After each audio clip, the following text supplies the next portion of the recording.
Исәнмесез, Яңа Гасыр каналында турдан тур эфирда Татарстан хәбәрләре, студияда Илгиз Шәкуров, иң элек бүгенге яңалыклар турында кыскача. Җир кешеләре авылларның тоткасы алар. Казанда татар авыллары эшмәкәрләре җыйны уза. Сез бит кемнәндер ярдәм көтмисез, үзегез үрнәк булып ярдәм күрсәтәсез. Безнең эшмәкәрләрнең борчулары һәм максатлары турында Фәрүзә Мәҗитова репортажы. 8-нче ел рәттән Кырым язын каршы алабыз. Кырым шәһәрләренә яңа маршрутлар, халык ашлары фестивале. Россия единая, Россия сильная. Казанда Кырым язына багышланган тагын нинди чаралар узды? Тулырак Динәк Самдинова. Тарихи мәчет торгызылачак.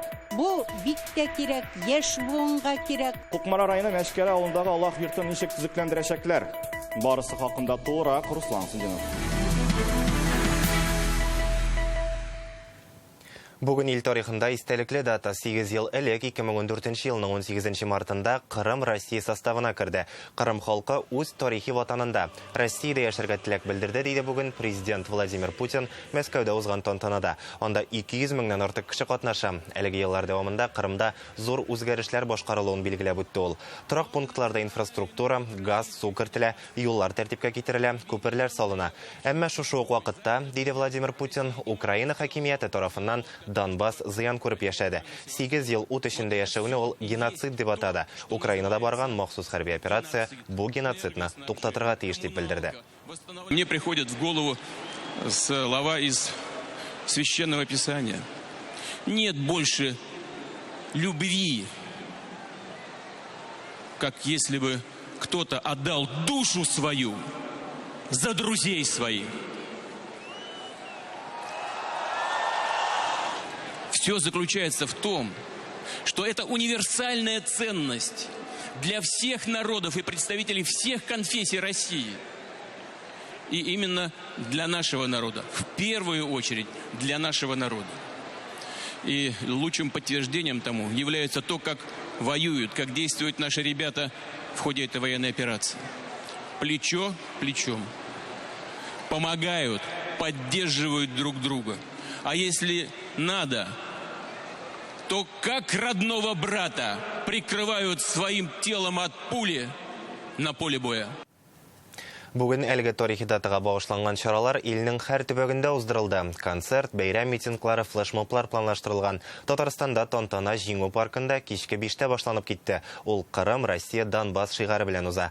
Һәр катнашучының күкрәгендә Россия әләме төсендәге тасмалар, сәхнәдән патриотик рухтагы җырлар яңгырый. Казанның җиңү паркы кичке 5-тә башланган бәйрәм әлдә дәвам итә. Монда хәрби кыр кушнасыннан кайнар ризык аудитәргә дә сәхнәдәге чыгышларын тыңларга да була. Шул рәвешле Татарстан Кырым язы бәйрәменә кушылды. Сегодня наша с вами встреча в Парке Победы Республики Татарстан доказывает, что мы поддерживаем наших воинов, которые сегодня отстаивают самые гуманные идеалы. Наших воинов, которые сегодня противостоят фашизму, о котором, казалось бы, весь мир уже забыл. Сегодня, вопреки информационной войне, блокаде, санкциям, Россия сильная держава. И мы все вместе сегодня единением доказываем это. Непростое решение, которое принял наш президент Владимир Владимирович Путин, оно было абсолютно выверенным и абсолютно правильным. Наша задача сегодня – сплотиться всем вместе вокруг нашего национального лидера, твердо выдержать все те трудности, которые имеются на сегодняшний день, и мы должны быть абсолютно уверены. Правда на нашей стороне, а значит и на нашей стороне будет победа. Паркта йөзләгән кеше, ветераннар, хәрби уку йортларында укучылар, суворовчылар, әфганчылар, яшьләр оешмалары вәкилләре, Казан халкы депутатлар, җәмәгатьчелек, һәркемнең кулында Россия әлеме. Катлаулы заманада бердәм булырга кирәк. Менә без бүген бер бөтен икәнне күрәбез, яшьләр дә бергә, өлкәннәр дә бергә. Төрле һөнәр кешеләре бөтенебез менә шушы бәйрәмдә бәйрәм ул илһам да бирә, көч тә бирә. Әлеге чара җырлар белән үрелеп барды. Олар патриотик рухта яңгырый. Быелгы чара Украинадагы хәрби операция белән бер үк вакытта уза. Шуңа күрә аның аерым бер мәгънәсе бар ди катнашучылар. Миңа калса, бик зур мәгънәгә ия. Безнең менә бу монда җыелган халыкка гына карап тагын аңлап була. Яшьләр, өлкәннәр дә монда, урта яшьтәгеләр дә кемнәр. Без мәсәлән үзебез укудан соң килдек, кемнәрдер эштән соң килә. Бу көн бик яхшы көн. Бәйрәм. Бәйнеләт безнең Крым ул булган һәр вакыт Россиядә. И хәзер алар килделәр. Обратно кире килделәр. Озан Кырым һәм Севастопольның Россия составына керүен әнә шулай үткәрде. Илдар Сафиуллин, Алия Харитдинова, Марат Зайдуллин, Яңа Гасыр каналы. Бүген Дәүләт Совет рәисе Фәрит Мөхәммәтшин «Мы вместе, без бергә» хәрәкәте волонтерлары белән очрашты. Медик-волонтерлар, Яшьләр гвардиясе, студентлар берләшмәләре. Аңа гуманитар ярдәм җыелмасын күрсәттеләр. Парламент рәисе хәйриячелекнең ни дәрәҗәдә әһәмиятле булуын ассызыклап, хәрәкәт әгъзаларына рәхмәт сүзләрен белдерде. Без бергә хәрәкәтенә яңа гына кушылучылар арасында Донецк һәм Луганск халык республикаларыннан күченергә мәҗбүр булучылар да бар. Республика инде 2000 тоннадан артык гуманитар ярдәм җыйган. Киләсе атнада Ростов өлкәсенә азык-төлек һәм кирәк яраклар тутырылган 4-нче партия җибәреләчәк. Гуманитар ярдәмне Маяковский урамы 24-нче А йорты буенча урнашкан штабка китерергә мөмкин. Менә Татарстан кабул итте бер төркем Донецкидан, Луганскидан, Украинадан, урыс кына булмаган башка халыклар кешеләре, милләт кешеләре килделәр. Без аларны матурны иттереп урнаштырып, менә авыр көндә аларның авырлыгын уртаклашып, ярдәм итәргә дигән ният белән яшьләребез белән бергә эшлибез. Я приехал как 2 недели. Мин Татарстанга 2 атна элек килдем. Ливадия шифаханәсендә яшибез. Килүгә волонтерлар хәрәкәтенә кушылдым. Кешеләргә һәр вакыт ярдәм итәргә тели идем. Менә ниһаять шундый мөмкинлек бар. Үзем кебекләргә булышасым килә. Тапшыруны дәвам итәбез. Татар авылларының терәге татар эшмәкәрләре юллар салалар, мәчет төзетәләр, мәктәп ачалар. Мондый мисалларны Россиянең төрле төбәкләреннән китерергә була. Эшләре һәм гамәлләре белән танылган 530 авыл эшмәкәрен бүген президент Рөстәм Миңнеханов Казанда сәламләде. Башкалада 10-нчы тапкыр татар авыллары эшмәкәрләре җыены узды. Икътисадтагы вазгыять, җирне ярату сере, уңышка ирешү формуласы. Фәйрүзә Мәҗитова репортажында.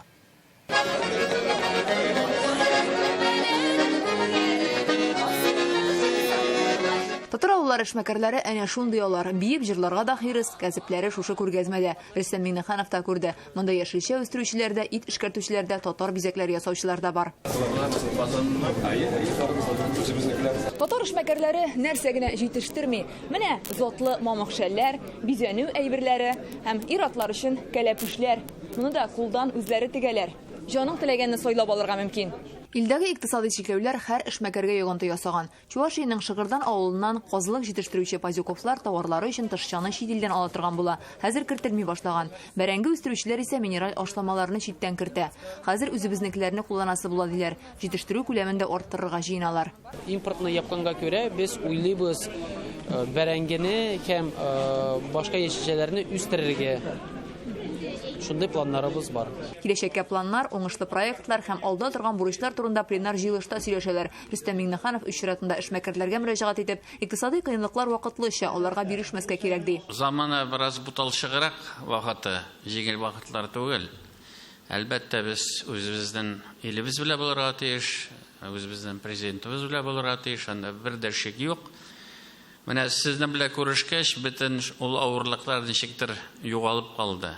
Сез һәммәгездә үрнәк, сез бит кемнәндер ярдәм көтмисез, сез үзегез үрнәк булып ярдәм күрсәтәсез. Менә ул мәчетләребез авылларда, ул мәктәпләребез, ул биналарыбыз, алар барсы да сезнең хезмәт белән, сезнең кебек менә эшмәкәрләр белә алар күтәрелә. Һәр эшмәкәрнең үз тарихы, бизнес планы, үз юлы. Алар барысы да җир кешеләре, авылларының киләчәге өчен янып яшәүчеләр. Әйтик, Сарман районының Әлмәт авылы мәктәбендә укучылар саны кимүен күреп, Рамил Хаков үз балаларын район үзәгеннән авыл мәктәбенә укырга йөртә башлый. Күп кеше инде авылдан кире Сарманга алып килә.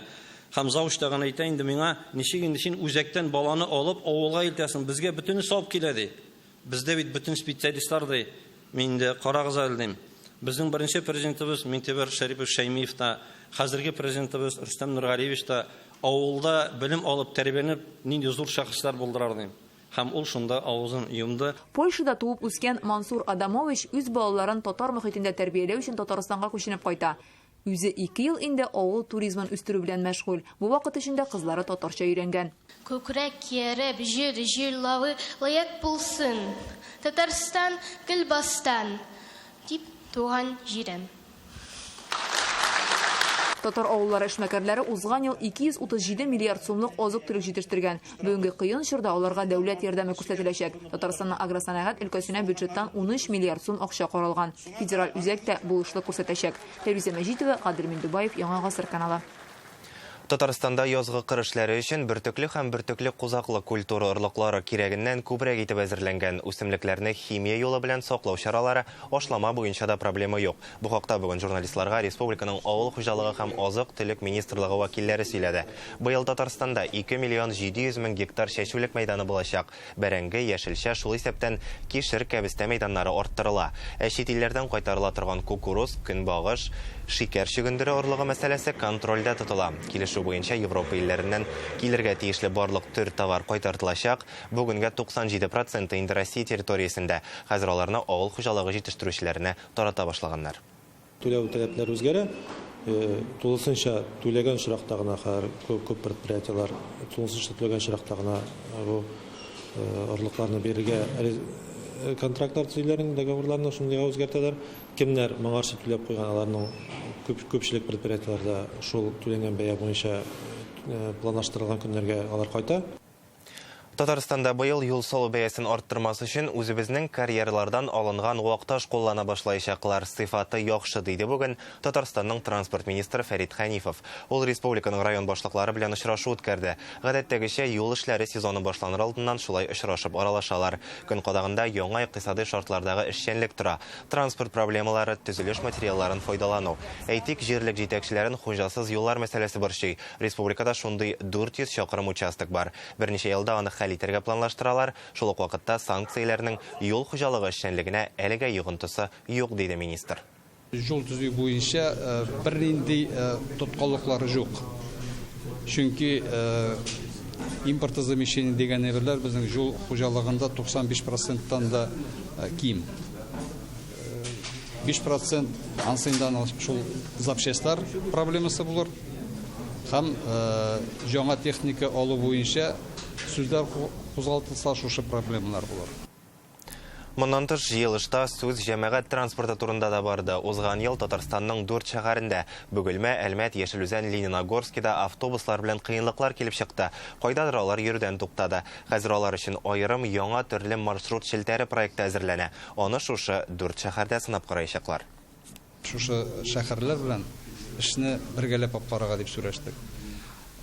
Президент акча бирде, шушы биргән акчага без проектлар ясап, шушы маршрутный сетларны әйбәтләп яхшылап эшне җибәрергә булдык инде. Бүген Рөстәм Миңнеханов Россия Милли гвардиясенең Идел буе округы гаскәрләре командующие генерал-полковник Александр Порязин белән очрашты. Алар иминлекне тәэмин итү һәм Милли гвардия гаскәрләре эшчәнлегендәге башка мөһим мәсьәләләр турында фикер алышты. Шулай ук Рөстәм Миңнеханов Россия почтасы җәмгыятенең операция идарәсе һәм вакылап сату буенча генераль директор урынбасары Алексей Лаптов белән очрашты. Президентка Татарстан почтасы директоры Илнур Мәхмүтовны тәкъдим иттеләр. Очрашуда шулай ук Татарстанда почта тармагын үстерү мәсьәләсе буенча фикер алышалар. Рөстәм Миңнеханов Татарстан почтасының элеккеге директоры Регина Кузнецовага ТАССРның 100 еллыгы медален тапшырды. Бүген Рөстәм Миңнеханов Россиянең атказанган спорт остасы фигуралы шоу буенча Олимпия чемпионы якташыбыз Камилә Вәлиева һәм аның әнисе белән очрашты. Татарстан президенты кызның Пекиндагы Олимпиадада бик оста чыгыш ясавын искәртте. Спорттагы уңышларын, беренче адымнарын ясаучы спортчылар өчен зур үрнәк дип белдерә президент. Камиләне дуслык ордены, әнисен ТАССРның 100 еллыгы медале белән бүләкләде.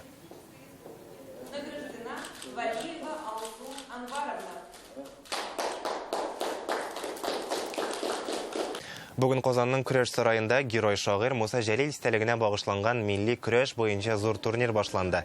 Быел Ватаным Татарстан газетасы призына уздырылучы спорт чарасы 59-нчы тапкыр оештырыла.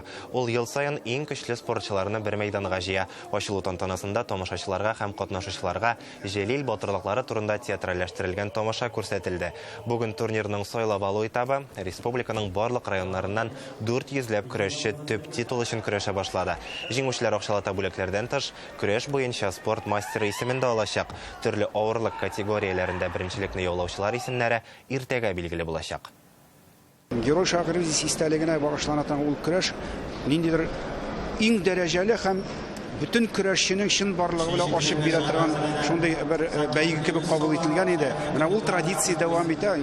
Күп бит инде вакытта 59 ел дәвамында. Менә киләсе елга Ходай насыйп итсә юбилей елы була. Гомумән һәр кем, хәтта аның кубогында җиңүче команда бик кадерле бүләк итеп саклыйлар. Мен дөрестән дә бу турнирны 1991 елда җиңүем белән шатлана һәм горурлана алам. Ул вакытта хәзерге чорда да бу бәйгедә көрәшчеләр арасында көрәш бик кискен бара. Залга килеп кергән шундый рух сизелеп тора. 46 команда, 370 көрәшче, бер генә спорт төрендә дә шуннан кадәр кешелек рух сизелеп тормый. Чөнки менә һәрбер районнарның батырлары монда райондан яклап, үзенең дан яклап куәтләнеп көрәшәләр. Кукмара районының Мәшкәре авылында 200 елдан артык тарихы булган мәчет төзекләндереләчәк. Ул республика дәрәҗәсендәге мәдәни мирас һәйкәлләре исемлегендә тора һәм катлаулы тарихлы бина булып санала. Аның манарасында кискәннәр ындыр табагы склад итеп тә файдаланганнар. Гәрчә 1791 елда данлыклы Тәмишевлар төзеткән 2 катлы мәчет үз чорының иң көчле дини гыйлем үзәкләренең берсе булган. Бүген Мәшкәре авылында төзекләндерү эшләренә хәйр-фатиха бирделәр, ул меценатлар акчасына яңартылачак. 230 еллык тарихы булган мәчеттә төзекләндерү эшләренә тотынганчы дога укыдылар. Тиздән Балык бистәсе районы Олы елга авылындагы Аллах йортын яңарткан тәҗрибәле осталар Мәшкәрәгә киләчәк. 1791 елда данлыклы Тәмишевлар төзеткән 2 катлы мәчет үз чорының иң көчле дини гыйлем үзәкләренең берсе саналган. Анда укыган шәкертләр Оренбург, Казан, Уфа шәһәрләрендә мулла вазифасын башкарган. Моны инде үзебезнең авылыбызның Абдулла Абдусалам улы Үтәмишев салдырган мәчет. Аның инде монда гына түгел, шушы Казанда да аның салдырган мәчетләре тарихка кирип калды. Моннан чыккан инде күп кенә илләрдә посол булып эшләгән таныклы җитәкчеләребез бар. Алар да монда бит белем алганнар. Бу шундый тарихи масштабта чыгара алган икән безнең шәхесләребезне. Без аны онытырга тиеш түгел. Тарихи гыйбадәтханә белән туристлар да кызыксына. Җәй көннәрендә хәтта чит төбәкләрдән автобуслар белән киләләр. Туристлар килә инде, аның ачкычы безнең кибеттә тора. Без һәрбер сәнәдәген ярдәм итеп, ачып, кирип күрсәтәбез. Яңа төзелгән здание булса, күптән ярылып, җимерелеп беткән булыр иде. Бу бик изге урын булгандыр. Әлеге мәчет иң зауыклы шәһәр гыйбадәтханәләре белән чагыштырырга мөмкин. Бина татар декоратив сәнгате стилендә төзелгән. Тик совет чорында аның манарасын кискәннәр, ашлык саклаганнар. Иң беренче булып мәчетнең фундаменты һәм дивары ныгытылачак. 230 лет. 230 еллык тарихы булган мәчетне саклап калу төп бурычыбыз. Быел төзелеш эшләре алып барачакбыз. 2023 елда аның эчке өлешен яңарту көтелә. 2 елда попыткалар булган. Ләкин хәзер Аллаһка шөкер ярдәм беренче ратта безнең президентыбызга ул безне ишетте, бу фикеребезне хуплады. Дүшәмбәдән алып яңа сайт ачылачак. Шунда сайтта счет та була, иншалла акчалар җыеп, һәрбер теләүче кеше катнаша ала. Мәшкәрәдә 3нче тапкыр бөтен республиканы җыеп фәнни-гамәли конференция уздырып киләләр. Яшьләр дә дини белем алуга тартыла. Мәшкәрәдә эшли торган мәчет нәкъ менә авылның керү юлында урнашкан, намазга 15ләп кеше йөри, ә инде дини бәйрәмнәргә йөзләгән кеше җыела. Республика җитәкчелеге мәчетне 2 ел эчендә төзекләндерү бурычы куйган. Гыйбадәтханәне хәйриячеләр ярдәме белән яңартачаклар. Ул 100 миллион сумга төшәчәк. Әлегә сумманың 4тән 1 өлеше генә җыелган. Кукмара районыннан Руслан Сындинов, Рәмзил Гарипов, Яңа Гасыр каналы. Көннең төп темасына әйләнеп кайтабыз. Бүген Кырым ярым утравы Россия составына кергәнгә 8 ел. Иртәнге якта Казан инновация университетында да Кырым язын каршы алдылар. Студентлар Кырым татарларының милли ашларын пешерү серләрен ачты. Кунакларны бурма һәм хошов белән сыйладылар. Аларны әзерләргә Дина Хисаметдинова да өйрәнеп кайтты. Бүген без Кырым татарлары милли бик тәмле ишемлеген әзерләдек. Мин аны сезгә тәкъдим итәм. Эчеп карагыз әле. Хошаф исемле эчемлек. Кырым татарларының Хошаф исемле эчемлеге бу. Баллы, тәмләткечләр булуы да сизелә. Аны Әстерхан, урман һәм миндаль чикләвекләре кушып ясыйлар. Татар халыгы ашында чәй күбрәк эчәләр инде, шушы җиләк җимешләр белән, име? Әзрәк восточныйрак якта алар чикләвекләр кушалар. Нарезается вручную большими кусочками. Казан инновация университетында Ярымутраудан килгән берничә дистә студент белем ала. Кырым язын алар бүген милли ашлар белән каршылады. Монда борма пешерергә өйрәтәләр. Юка гына камыр җәйлә, эшлегенә сыер ите, бәрәңге һәм суган салалар. Татар милли ашлары белән охшашлыгы бар. Борма җыела борып, аннан ул Крым татар халык ашы. Безнекеләр шагамы? Әйе, ул зур бәлеш. Безнең бәлешкә шаган. Бурманы Ксения Островская да авыз итте. Ул тумышы белән Кырымның Евпатория шәһәреннән Казанда 1 ел укый. Каланы да, монда яшәүчеләрне дә яратып өлгердем ди. Мне очень нравится этот город. Казан бик матур шәһәре, тарихы да бай. Кайбер җире беләндер туган ягыма да охшап китә. Не родные края. Нәкъ 8 ел элек Кырым Россия составына керде. Ярымутрау халкы моны референдумда хәл итте. Бу еллар дәвамында Кырымда зур үзгәрешләр булды. Балалар бакчалары, мәктәпләр, яңа күпер төзелә. Башка социаль проектлар тормышка ашырыла. День воссоединения Крыма с Россией. Россия белән Кырымның берләшүе аерылган туганнарның яңадан кавышуына тиң. Бу көн безнең өчен бәйрәм. Илебез зур, анда төрле милләтләр гомер итә, аларның һәр кайсы үзенчәлекле. Кырым белән берләшү безне мәдәни, тарихи яктан тагын да байытты, яңа мөмкинлекләр ачты. Туристлар өчен яңа маршрутлар ачыла тора. Надежда Алюкина Ярымутрауга 2 тапкыр барып кайткан. Алар студентлар төркеме белән Ялта һәм Симферополь шәһәрләренә фототур ясарга тәкъдим итә. Аларның проекты белән интернетта танышырга мөмкин. Чтобы люди смогли путешествовать. Бу сайттан маршрутларны кирип карарга була, димәк туристлар экскурсияләр өчен өстәмә түләмәячәк. Хәзер Кырымның инфраструктурасы үзгәрә, яхшыра. Ярымутрау тарихы һәм мәдәнияте белән тулырак китаплардан да танышырга мөмкин. Казан инновация университетында шундый җыентыклар күргәзмәсе эшли. Динәк Самдинова, Игорь Романов, Яңа Гасыр каналы. Шуның белән безнең чыгарылыш тәмам. Исән-имин булыйк.